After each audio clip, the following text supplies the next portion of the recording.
अपनी खूबसूरत अदाओं और जानदार अदाकारी की वजह से पाकिस्तानियों के दिलों पर राज करने वाली नीलम मुनीर शादी के बंधन में बंध गई। दुबई में रिहाइश पजीर अदाकारा का शौहर क्या करता है, जानिए इस वीडियो में।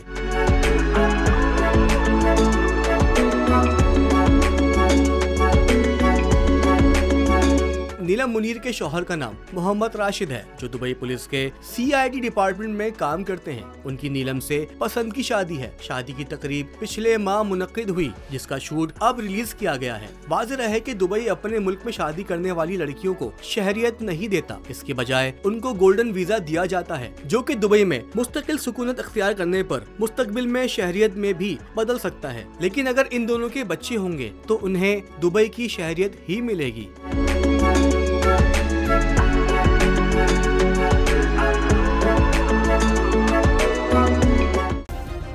सब्सक्राइब करें और बेल दबाएं ताकि कोई खबर रह न जाए।